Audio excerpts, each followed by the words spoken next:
And then taking the question on the screen here from Marcus about the passing game excelling this year. What are the chances of JoJo Trader and Chance Robinson committing in us flipping Jeremiah Smith from the Ohio State Buckeyes?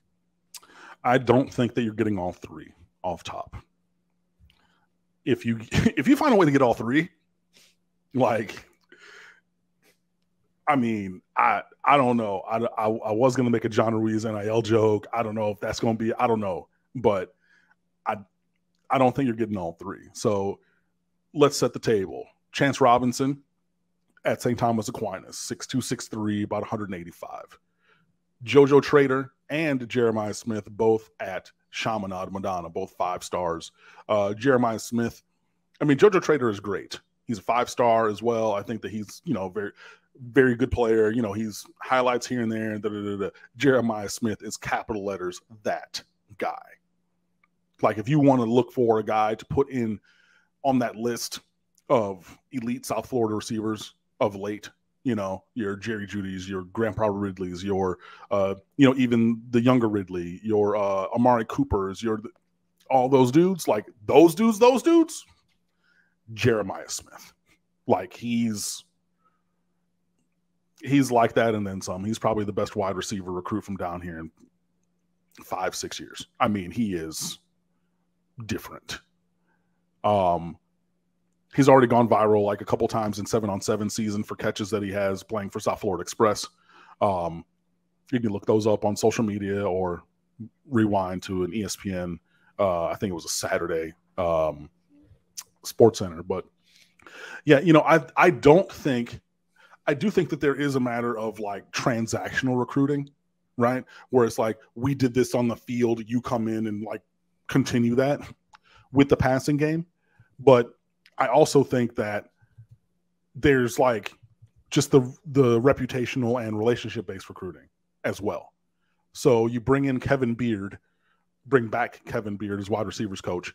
I think that, he's from South Florida. He was a high school All-American from Plantation High School, multiple-time All-State, huge recruit, came to Miami, played well, was on, the championship team in 01, things like that. Wore number 9, and then came back, was wide receivers coach, has been around a couple other places, worked with most recently at Toledo. But, they've put a few guys in the league recently. And now he's returning home to South Florida and to the University of Miami. As I said, his alma mater and a place where he's already worked. And he's a strong recruiter. Very excited to have him back. As I said, he's the cousin of a good friend of mine. So there's that other personal connection that you come here for. But yeah, I think that the relationship-based recruiting is going to be key there. Miami was on Chance Robinson, not earlier than everybody, but, at the end of his sophomore year of high school. So definitely in the fight there. JoJo Trader is a guy who Miami has been after very strongly as well. So too has been Jeremiah Smith, but like Brian Hartline is a monster recruiter. Like it's few times and far between that you're going to beat him head up for a receiver. And we've seen that, Brandon Ennis and Carnell Tate in the last class. Just go back. I mean, like, I know Mark knows all the receivers that they've signed there recently. And the list is exhaustive and incredibly diverse with elite talent. I don't see that happening. I really don't. And like, it comes back to that thing. The first time that we go and out recruit Hartline for a receiver will be the first time. So it could happen. It has not happened yet, but I mean, yeah. So I say all of that to say that, yeah, I think that seeing an improved passing game on the field will then appeal more to high-end receiver recruits, the likes of Trader, Robinson, and Smith. I don't think that all three of those, I don't think that Miami's getting all three. But in terms of recruiting properly, getting your fair share, if you're like, hey, you can get JoJo Trader and Chance Robinson. Of those three, even if the best guy, I believe, of those three goes somewhere else, getting a 5-star and a high 4-star in this class is the way to go. And that would be, I believe, that would be acceptable recruiting, right? What would not be, in my estimation, would be missing on Jeremiah Smith, and then you're bringing in, again, with respect to what they do, you're bringing in another receiver class of Ray Joseph and Robbie Washington, and not having a dynamic outside receiver in that cadre.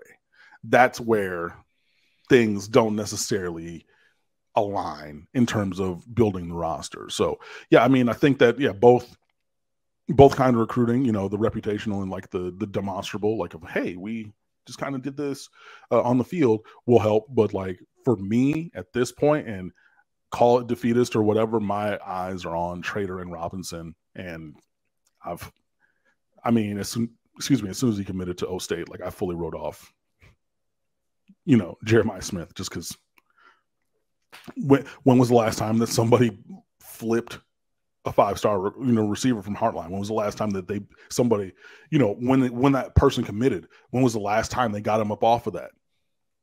I can't think of it. If you can think of it, put it in the chat, or like, you know, send me a message on Twitter at Underwood Sports. Let me know, right?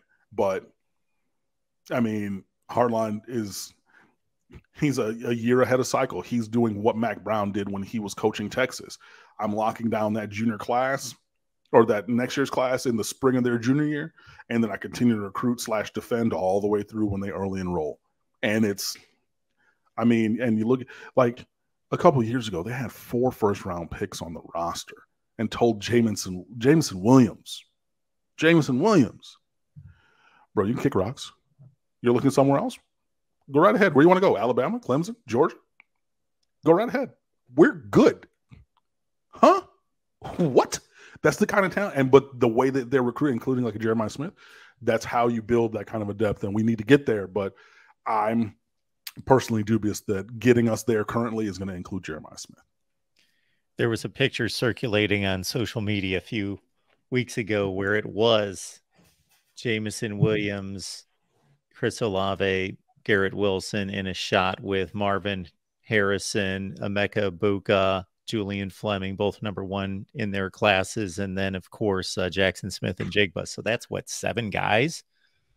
That's 7 guys and like 6 guaranteed first rounders. Probably all 7 going to be first rounders in the same, like that's what I'm talking about. So even if you want to say, you know, hey, come to Miami, come here and play, be like, yo, I'm going to be in that, like, I'm going to go play for a few years, and like everyone in that picture, whether it was directly from O State or, you know, somebody who went to Alabama, was there, you know, was a beefed up version of what Charleston Rambo meant to Miami's offense. That was what Jamison Williams meant to that Alabama offense. Like a beefed up, faster, more dynamic, all those things. And unfortunately, we saw that in the opener of that, you know, season. But like, yeah, I'm going to go there, and I'm going to be a first-round pick.